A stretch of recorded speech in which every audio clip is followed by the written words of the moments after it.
Up till now, हजारों detective TV shows बन चुके हैं, but among all of these shows, The Mentalist manages to stand out more than a white guy in the hood. The Mentalist is so amazing कि तुम अपने आप को इस शो को binge करने से रोक ही नहीं पाओगे. And the reason why it's so special isn't an intense level of conflict or some awesome villains. It's actually these two aspects of The Mentalist that truly make this show so special. और The Mentalist और इस show के इन्हीं दो aspects के बारे में मैं इस वीडियो में बात करने वाला हूँ. तो बिना किसी देरी के आइए देखते हैं, बैठकर मजा आएगा.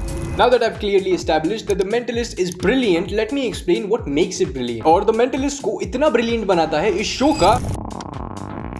Here's why the plot of The Mentalist makes this show so brilliant. Show का प्लॉट रिवॉल्व करता है पैट्रिक जेन नाम के एक बंदे के अराउंड जो एक मेंटलिस्ट होता है. And for those of you who are wondering, mentalists वो लोग होते हैं जो लोगों की बॉडी लैंग्वेज रीड करने में काफी माहिर होते हैं. And because of that reason, Patrick को कैलिफोर्निया ब्यूरो ऑफ इन्वेस्टिगेशन में एज अ कंसल्टेंट हायर किया जाता है टू सॉल्व क्राइम्स. और द मेंटलिस्ट के हर नए एपिसोड में पैट्रिक कोई ना कोई क्राइम सॉल्व करता है. लेकिन द मेंटलिस्ट को ब्रिलियंट बनाने में इस बेसिक से प्लॉट का उतना ही हाथ है जितना हाथ फेमिनिस्ट्स का केतन अग्रवाल की फैमिली को मिलने वाले सपोर्ट में है. Because what actually makes The Mentalist so brilliant is its storytelling format. And this is what the brilliant storytelling format is. Her episode शुरू होता है मर्दों की तरह ही एक सिंपल प्रेमिस से, लेकिन थ्रू आउट द एपिसोड लड़कियों की आर्ग्यूमेंट्स की तरह ही ये सिंपल प्रेमिस एक कॉम्प्लेक्स कॉन्फ्लिक्ट में बदल जाता है. But just like female stupidity after feminism, this isn't where the plot of a Mentalist episode ends. क्योंकि इस बंदे के जोक्स की तरह ही आउट ऑफ nowhere एक प्लॉट ट्विस्ट रिवील किया जाता है that makes the episode 10 times better. But here's the thing, the fact that there will be a plot twist isn't what makes the plot better. जो चीज उस plot twist को बढ़िया बनाती है वो है उस ट्विस्ट की अनप्रेडिक्टेबिलिटी. क्योंकि अगर तुम्हें पता भी हो कि एक एपिसोड में प्लॉट ट्विस्ट आने वाला है, वो प्लॉट ट्विस्ट क्या है